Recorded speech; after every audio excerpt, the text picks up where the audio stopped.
Hey, real quick, I just wanted to make a short video. I know I say that a lot, but my videos are pretty short. They're pretty raw too, because I don't do any editing. It's just a one-shot gig, and I don't do any editing or anything, but I just try to put some things out there that might be able to help people.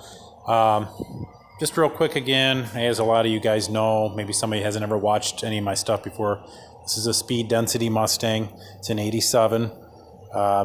There is no mass air conversion to it. It's still speed density vehicle.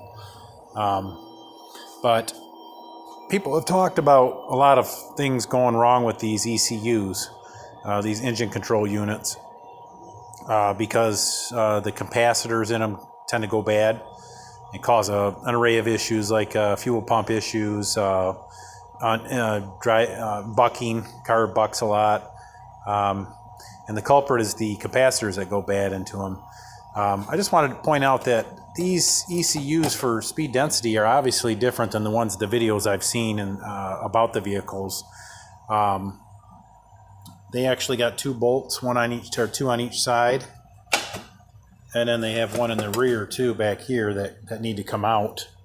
Where I've seen, on the videos I've seen, there's like two bolts here and two bolts here, and it comes off. But I guess in 87, 88, those bolts, or maybe in 86 too. I think the 86s were speed density as well. They didn't have that, so they're a little bit different. But regardless, I'm going to set this over here. Yeah, maybe you'll be able to see what I'm doing here. Yeah, it's kind of bad.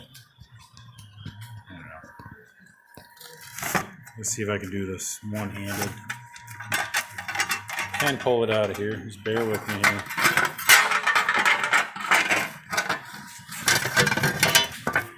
Okay. So these capacitors back here, this blue guy back here, and this blue guy right here in the front. I'm looking at them and not seeing any of the green fuzz that people talk about underneath them at the feet. Liquid or anything like that. Looks pretty clean overall. Even inspected the bag, didn't see any jumpers as they called them, so everything in the back looks good. I'm going to pack it back up and put it away, but maybe somebody knows too that knows ECUs.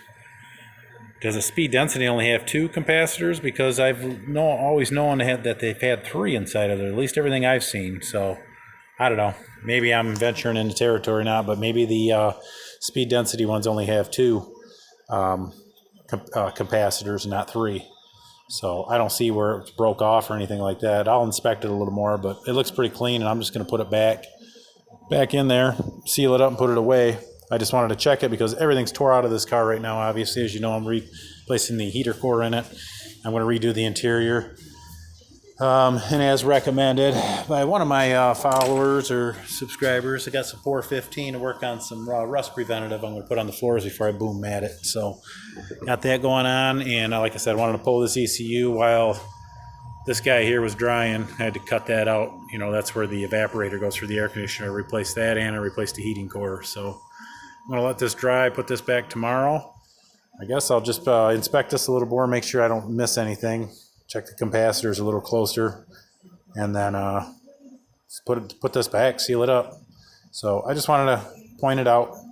The little bit differences than a lot of the mass airflow cars that I see out here. I don't see anything on speed density. It's probably because most people convert over, but I haven't decided what I'm going to do with this car, if I'm going to convert it or not. I might actually get another project car after I get this one all put together. I don't know. As a lot of Foxbody owners say, this stuff's addicting, and they're damn right. Talk to you guys soon.